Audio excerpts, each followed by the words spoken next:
Rajinikanth, Nelson Dilip Kumar கூட்டணியில் உருவாகிறது Jailer 2. இவர்கள் இணைந்த இந்த படத்தின் முதல் பாகம் மெகா பிளாக் பஸ்டர் ஆனது.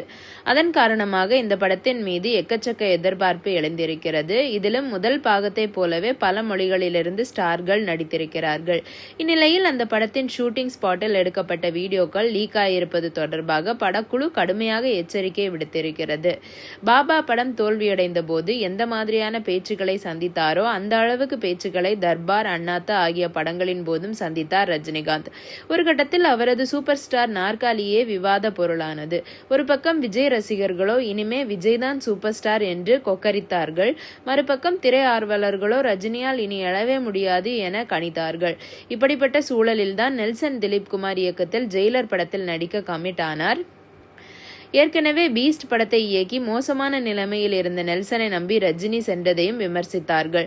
ஆனால் அவரோ அதீத நம்பிக்கை வைத்து நடித்தார். படம் மெகா பிளாக் பஸ்டர் ஆனது. மற்ற நடிகர்களையும் சரியாக பயன்படுத்தி ஆச்சரியப்படுத்தியிருந்தார் இயக்குனர்.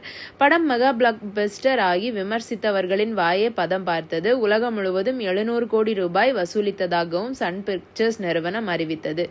மேலும் ஜெயிலர் 2க்காக பணிகளையும் அப்போதே தொடங்கியது சன் பிக்சர்ஸ் நிறுவனம். ரஜினியும் இடையே வேட்டையன் கூலியை முடித்துவிட்டு ஜெயிலர் 2வில் இணைந்தார்.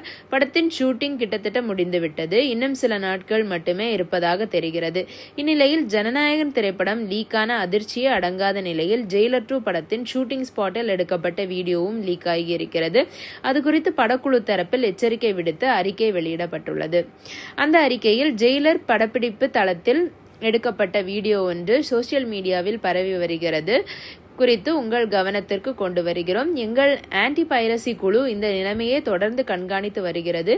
இது போன்றவைகளை நீக்க தேவையான நடவடிக்கைகள் எடுக்கப்பட்டு வருகின்றன. மேலும் இந்த வீடியோவை பகிர்பவர்கள் மீதும் அந்த சோசியல் மீடியா கணக்குகள் மீதும் சட்ட நடவடிக்கைகள் எடுக்கப்படும்.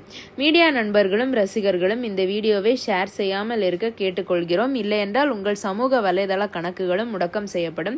அத்தகைய நடவடிக்கைகளுக்கு தயாரிப்பு நிறுவனம் பொறுப்பாகாது. உங்கள் புரிதலுக்கும் ஒத்துழைப்புக்கும் நன்றி என குறிப்பிட்டு வெளியிட்டுள்ளனர். இதை பத்தி உங்க கருத்து என்ன அப்படிங்கறத கமெண்ட் செக்ஷன்ல சொல்லுங்க. நன்றி.